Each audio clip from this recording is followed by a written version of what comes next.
तो ये इनकी माता पिता की उन्नति देवे, खूब उच्च पद पर जो है इनको। सबसे पहले आप सभी लोगों को मेरा प्यार भरा नमस्कार। मेरा नाम है गणेश कांडपाल। मैं उत्तराखंड के पिथौरागढ़ जिले से। स्वागत है आपका श्रीमद् भागवत कथा में।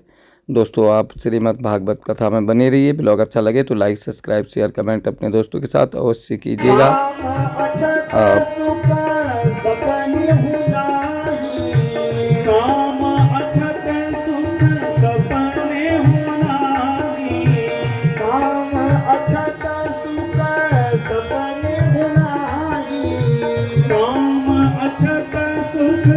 सपने दिनो संतोष न कामन साहे, दिनो संतोष न कामन साहे। राम भजन बिन मिटहि न कामा, राम भजन बिनु मिटहि न कामा। तो हृदय से कामना के पुल बांधने कब बंद होंगे? जब तक भगवान का नाम नहीं लेंगे। बिना भगवान की भक्ति के, भगवान के भजनों के, राम भजन मीनू मिट ही न कामा। जब तक भगवान के चरित्र, भगवान का नाम नहीं सुनेंगे, जो है लेंगे, भगवान के चरित्र नहीं सुनेंगे, भगवान की चर्चा नहीं सुनेंगे, तब तक हृदय में यह कामना के कांटे नहीं जाएंगे। और जब तक कामना के कांटे नहीं जाएंगे तब तक हमको संतोष की प्राप्ति नहीं होगी। और जब तक संतोष की प्राप्ति नहीं होती तब तक संसार में सुख स्वप्न में भी नहीं मिल सकता है। इसलिए क्या है, तो जो कामनाएं हैं, कामनाओं को दूर करो। कामनाओं को दूर करने के लिए भगवान का नाम लो। भगवान का नाम होगा, कामनाएं दूर होंगी, संतोष आ जाएगा। और संसार में सबसे बड़ा सुख क्या है? संतोषम परम सुखम। संतोष के बराबर कोई सुख है ही नहीं। गो धन, गज धन, बाजी धन और रतन धन खान, जब आवे संतोष धन, सब धन धोरी समान।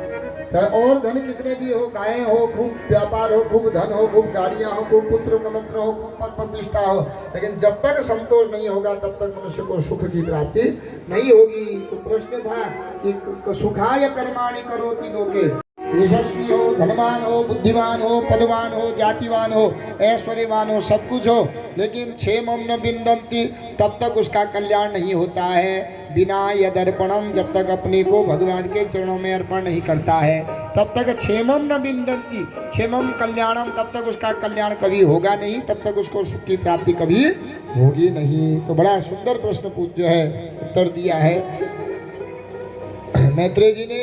विदुर जी ने पुनः पूछा, महाराज ये सृष्टि कैसे बनाई? सृष्टि क्यों बनाई भगवान ने? जब कुछ नहीं था तो सृष्टि बनाई, बाद में सृष्टि को भी नष्ट कर दिया, तो यह सृष्टि बनाने का कारण क्या था? तो कहा, भगवान के मन में विचार आया, एकत्व हम बहुत श्याम, मैं अकेला हूँ, बहुत होना चाहता हूँ, इसलिए भगवान ने केवल तत्व लीला केवल्यम, लीला करने के लिए सारा प्रपंच रचा। और इस प्रपंच रचने के लिए, सृष्टि बनाने के लिए अपने नाभि में कमल, कमल के द्वारा ब्रह्मा को उत्पत्ति किया, ब्रह्मा को ज्ञान दिया, ब्रह्मा ने ही ये सृष्टि रची। तो ब्रह्मा को आज्ञा दी सृष्टि रखो। तो महाराज सृष्टि ब्रह्मा ने कैसे रची, कब रची, क्यों रची, किस लिए रची, सृष्टि का विस्तार कैसे हुआ? हे महाराज, आप हमें सृष्टि के बारे में बतलाइए। तो मैत्रेय हुआ, चाहो मैत्रेय जी कहने लगे, ब्रह्मा जी को जब चतुश्लोकी में नारायण ने ज्ञान दिया है, 10,000 वर्ष बाद ब्रह्मा जी ने तपस्या की। तपस्या के बाद ब्रह्मा जी को शक्ति मिल गई और ब्रह्मा ने 10 प्रकार की सृष्टि करी। सारे जो है भूत सर्ग की, इंद्रियों की, वृक्षों की, मानवों की, दानवों की, देवताओं की, गंधर्वों की, पशु पक्षियों की 10 प्रकार की सृष्टि करी। और जब सब सृष्टि हो गई, ब्रह्मा जी ने मन में विचार किया, अब मेरे मानसिक पुत्र हो जावे, सृष्टि आगे बढ़ानी है, मेरे पिता की आज्ञा है। तो सृष्टि आगे कब बढ़ेगी? जब और उत्पन्न होंगे। मन में विचार किया, 4 पुत्र हो जावे। तो मन में विचार करते ही 4 पुत्र हो गए, सनक, सनंदन, सनातन और सनत कुमार। 4 पुत्र हुए। चारों पुत्र कुछ बड़े हुए, ब्रह्मा जी के पास गए, पिताजी आपने हमको उत्पन्न किया है, आज्ञा दे, आपने हमको उत्पन्न क्यों किया है? ब्रह्मा जी कहते, बेटा सृष्टि को आगे बढ़ाओ। चारों कहते, ना, इस सृष्टि के चक्कर में हम नहीं पड़ेंगे। जो इस सृष्टि के चक्कर में पड़ा, जोड़ने के चक्कर में पड़ा, वह मरा। क्योंकि हम नहीं पढ़ेंगे, हम मरना भी नहीं चाहते, जोड़ना भी नहीं चाहते हैं। क्योंकि जोड़ने में क्या होता है, मनुष्य धीरे धीरे अपने परमात्मा से संबंध तोड़ता रहता है। संसार की चीज़ें तोड़ो तो परमात्मा से संबंध जुड़ जाएगा, और संसार की चीज़ें जोड़ोगे तो धीरे धीरे परमात्मा से संबंध टूटता जाएगा। क्योंकि हम जोड़ने वाला काम नहीं करते, हम तोड़ने वाला काम करते हैं। जोड़ेंगे तो परमात्मा से ही जुड़ेंगे। प्रणाम करके पिता की आज्ञा नहीं मानी, सब बद्रीनाथ में चले गए और वहाँ जाकर के तपस्या करने लगे। ब्रह्मा जी को बड़ा कोप आया, मेरे पुत्रों ने मेरा कहना नहीं माना। इतना कोप आया, पूरा शरीर में क्रोध आ गया, सारा शरीर नीला हो गया। देखते ही देखते वो माथे में रक्त जमा हो गया, और देखते ही माथा कुछ फटा, रक्त की कुछ धारा पृथ्वी पर गिरी, और वो धारा गिरने से एक नील लोहित रोता हुआ बालक उत्पन्न हो गया। और रोते रोते ब्रह्मा जी से कहने लगा, नामानि कुरु मे धाता स्थानानि च जगद्गुरु। हे जगद्गुरु, मेरा नाम बताओ, मेरा काम बताओ। आपने अपने क्रोध के द्वारा मुझे उत्पन्न क्यों किया है?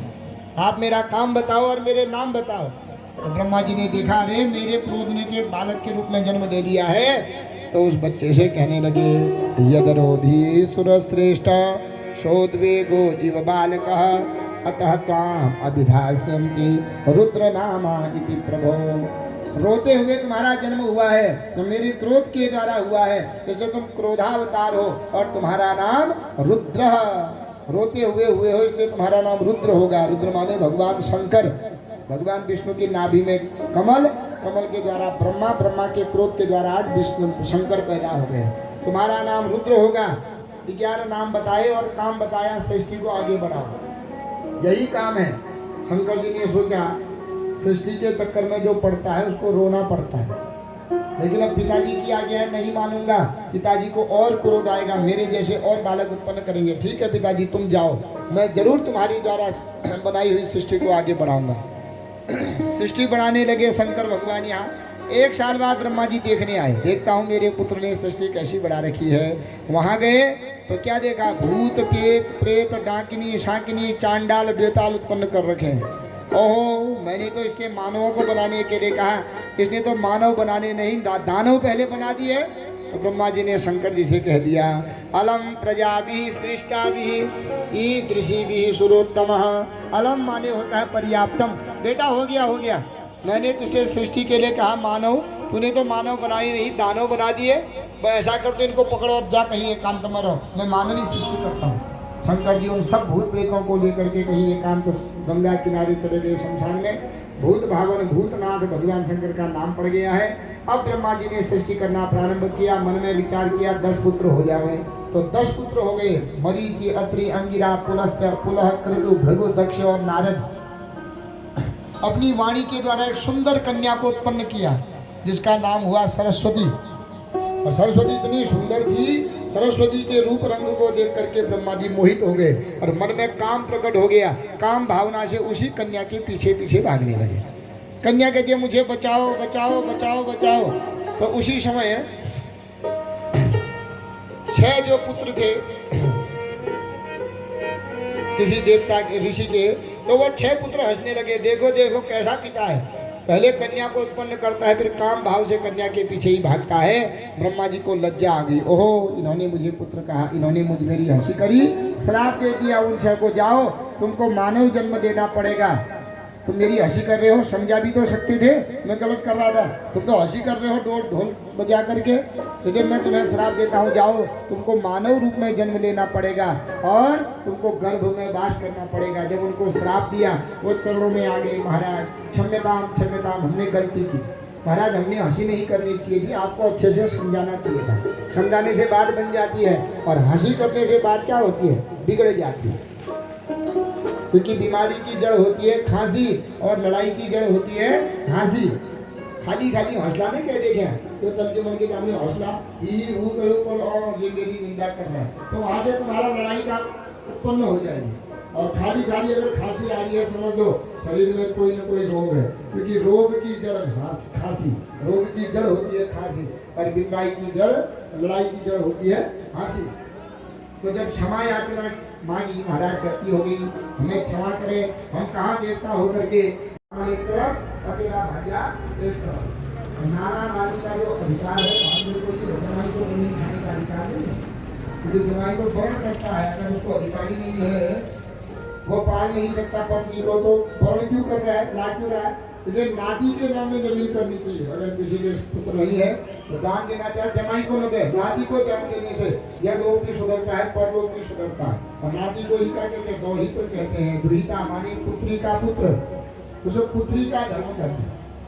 तो कहा मेरी कन्या का बात तब होगा जब तुम्हारे जो इसके गर्भ से पहला पुत्र होगा वो मुझे दोगे। मैंने कहा ठीक है महाराज, कन्या मुझे पसंद है, मैं इसको आप ही को दूंगा। समय आने पर विवाह हुआ, एक पुत्र और एक पुत्री हुई 1 साल बाद। पुत्र का नाम रख दिया यज्ञ और पुत्री का नाम रख दिया दक्षिणा। लक्ष्मी नारायण ही आज उनके घर में उत्पन्न हुए। मनु को पता था इस कन्या के घर में लक्ष्मी, गर्भ में लक्ष्मी नारायण आने वाले हैं, फिर नारायण को तो मैं ही ले लूंगा। तो संकल्प के अनुसार जमाई ने अपने ससुर को अपना जो है पुत्र दे दिया। लक्ष्मी नारायण है, दोनों बड़े हुए तो लक्ष्मी नारायण तो एक स्वरूप रहते हैं, दोनों ने आपस में विवाह कर लिया। यज्ञ की पत्नी बन गई दक्षिणा। समय आने पर एक पुत्र हुआ जिसका नाम हुआ फल। क्योंकि यज्ञ करने के बाद दक्षिणा जरूर देनी पड़ती है, क्योंकि यज्ञ की पत्नी का नाम है दक्षिणा। यज्ञ तो भव्य किया लेकिन दक्षिणा नहीं दी, तो दक्षिणा विहीन यज्ञ करने से जो फल है फल नहीं मिलता है, वो यज्ञ ऐसा ही चला जाता है। दूसरी पुत्री देवहूति हुई। इस देवहूति नाम की पुत्री का विवाह हुआ कर्दम ऋषि, जो ब्रह्मा जी के पीठ के द्वारा हुए थे। कर्दम ऋषि ने शर्त रखी, ठीक है महाराज मैं अपनी पुत्री को, तुम्हारी पुत्री को स्वीकार करूंगा। ब्रह्मा जी से कहा एक शर्त है, मनु से कहा एक शर्त है, शर्त यह है कि तुम्हारी पुत्री के द्वारा मेरे अंश से जब एक संतान हो जाएगी मैं तुम्हारी पुत्री को छोड़ दूंगा, मैं वन में चला जाऊंगा तपस्या करने के लिए। उन्होंने कहा ठीक है।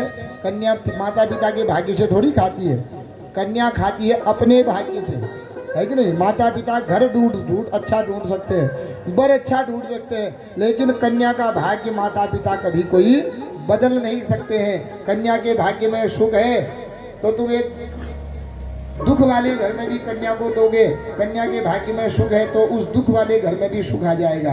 और कन्या के भाग्य में अगर दुख है तुम अच्छे खूब बढ़िया घर में दे रहे हो तो वही घर में कन्या को दुख मिलेगा।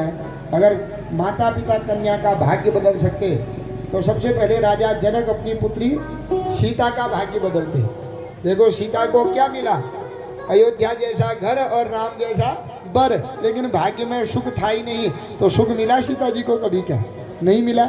इसलिए कन्या क्या करती है, अपने भाग्य से खाती है। माता पिता घर भर ढूंढ सकते हैं लेकिन भाग्य नहीं बदल सकते, इसलिए भाग्य बड़ा बलवान होता है। तो उन्होंने कहा, मनु ने, मेरा धर्म है कन्या को देना, कन्या के भाग्य में सुख होगा तो तुम्हारा यह संकल्प टूट जाएगा, 1 या 10 संतान होंगी। और मेरी कन्या के भाग्य में दुख होगा तो तुम एक कह रहे हो इसके भाग्य से एक भी संतान नहीं होगी, दुख मिलेगा। तो जैसे ही विवाह हुआ, विवाह होने के बाद यह बैठ गए तपस्या में, 60 साल तक तपस्या में बैठे रहे। 60 साल बाद जब समाधि खुली तो क्या देखा कि सामने एक बूढ़ी औरत सेवा कर रही है। आश्रम को बड़ा हील खोल के बड़ा बढ़िया बनाया। आश्चर्य हुए, जब तक मैं तपस्या में बैठता था आज से पहले मेरी आश्रम में तो पूरा घास घूस होती थी, लेकिन बूढ़ी औरत है, कौन सेवा कर रही है मेरी। पूछा, देवी तुम कौन हो, तुम मेरी सेवा क्यों कर रही हो। महाराज गजब हुआ, आदमी विवाह करके अपने भगवान को भूल जाता है और तुम अपनी पत्नी को भूल गए। अहम तेरी कृता पत्नी, मैं तुम्हारी अधिकृत पत्नी हूँ, विवाहित पत्नी हूँ महाराज। मेरा नाम देवहूति है। मेरे पिता ने यज्ञ के सामने तुम्हारे साथ मेरा वर्ण किया था और तुमने मेरा वर्ण करके तपस्या में बैठ गए, मुझे भूल गए क्या। धन्य है देवी आप, 60 वर्ष तक तुम पतिव्रता धर्म में रही और मेरी सेवा करते रही, मैं बड़ा प्रसन्न हूँ। मांगो तुमको क्या प्रदान चाहिए। महाराज हर स्त्री यही चाहती है कि विवाह के बाद उसकी कोई संतान हो जावे। तो महाराज मैं भी आपसे यही चाहती हूँ कि मुझे कोई संतान दे दो। अब देखा संतान मांग रही है, अब 15 साल में भी विवाह हुआ होगा, 60 साल तक तपस्या जो है इंतजार किया, तो कितने हो गए, 60 और 15 75 साल की हो गई।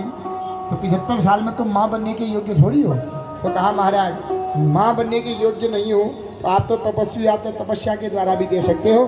चलो ठीक है देवी, तुम्हारा मनोरथ मैं पूर्ण करूँगा। कन्या का हाथ पकड़ा पत्नी का, गंगा थी, गंगा में डुबकी लगाई तपोबल के द्वारा। अपने 22 साल के बनने, अपनी पत्नी 18 साल की हो गई। मन की गति से चलने वाला एक विमान उत्पन्न किया, कामत विमान।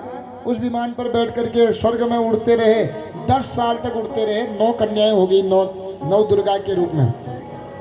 अनुसुईया, अरुंधति आदि जो है, भृगु, ख्याति, क्रिया आदि 9 कन्या इनके घर में हो गई। इनको चेत आया हो, मेरा तो संकल्प था 1 कन्या हो जाएगी तो मैं घर छोड़ दूंगा, मेरी तो 9 कन्या हो गई है। विवाह को जो है विमान को पृथ्वी पर रखा। पत्नी से कहा तुम इनको पालो, अब मैं तो जा रहा हूँ। उन्होंने कहा तुम कहाँ जा रहे हो? कन्याओं को विवाह तो कर जाओ, फिर मैं चले जाऊँगा, फिर आप चले जाना। तो चिंता में बैठे हैं कि कौन मेरी कन्या का विवाह करेगा, कौन होंगे 9 वर, कहाँ मिलेंगे मुझे? ब्रह्मा जी आ गए। ब्रह्मा जी ने कहा मनु बेटा ठीक ठाक हो, ठीक ठाक चल रहा है कर्दम जी? तो कहा सब ठीक तो चल रहा है पिताश्री, लेकिन मेरी कन्या तो विवाह के योग्य हो गई है, कोई फल तो बताइए। ब्रह्मा जी ने कहा मेरे 10 पुत्र थे मानस, उनमें 10वां था नारद, नारद को हटा दो। 9 पुत्र मेरे, 9 कन्याएं तुम्हारी, विवाह कर देते हैं, घर की बात घर में रह जाएगी। तो इन 9 कन्याओं का विवाह ब्रह्मा जी के जो 9 पुत्र हैं, मरीचि, अत्रि, अंगिरा, पुलह, पुलस्त्य, क्रतु, भृगु, दक्ष, इनके साथ कर दिया। कन्याओं का विवाह हो गया। बरात जाने लगी। मम्मी ने कहा, पत्नी से कहा कर्दमी ने, देवी अब मैं चलो फिर? हो गया है। कहा महाराज आज तक पुत्रियां भी थी, तुम भी थे, बुढ़ापा आ रहा है, बुढ़ापे में कौन है मेरा? बीमार पड़ जाऊंगी, कौन देगा मुझे? बुढ़ापे का सहारा क्या कहा जाता है? पुत्र कहा जाता है। बुढ़ापे की लाठी, पहले यही कहते थे, अगर लाठी ये मेरा दुख का मुख्य कारण यही है। तो कहा माँ तुम सत्संग करो, ये संसार है, संसार में सत्संग में जाने से ही मनुष्य का दुख दूर होता है। जितने भी जो संसार में जीव हैं, ये सारे जीव क्लेशों में भटके हुए हैं, और ये क्लेश कब दूर होंगे? जब तक उनके जीवन में भगवान की भक्ति उत्पन्न नहीं होगी, तब तक यह संसार के क्लेश दुख दूर नहीं होंगे। इसलिए भैया तुम सत्संग करो, सत्संग में जाकर के तुम्हारा दुख दूर हो जाएगा। गंगा में नहा करके तो तन पवित्र होता है, लेकिन दुख, ये मेरा दुख का मुख्य कारण यही है। तो कहा माँ तुम सत्संग करो, ये संसार है, संसार में सत्संग में जाने से ही मनुष्य का दुख दूर होता है। जितने भी जो संसार में जीव हैं, ये सारे जीव क्लेशों में भटके हुए हैं, और ये क्लेश कब दूर होंगे? जब तक उनके जीवन में भगवान की भक्ति उत्पन्न नहीं होगी, तब तक यह संसार के क्लेश दुख दूर नहीं होंगे। इसलिए भैया तुम सत्संग करो, सत्संग में जाकर के तुम्हारा दुख दूर हो जाएगा। गंगा में नहा करके तो तन पवित्र होता है, लेकिन दुख। दोस्तों आज का ये ब्लॉग अब मैं यहीं तक रखता हूँ। मिलता हूँ कल को दूसरे ब्लॉग में। ब्लॉग में बने रहना। ब्लॉग अच्छा लगे तो लाइक, सब्सक्राइब, शेयर, कमेंट अपने दोस्तों के साथ अवश्य कीजिएगा। जाग उठा उत्तराखंड ये ब्लॉग। जय उत्तराखंड, जय भारत, जय देवभूमि, जय माता दी। ओम नमः शिवाय। नमस्कार।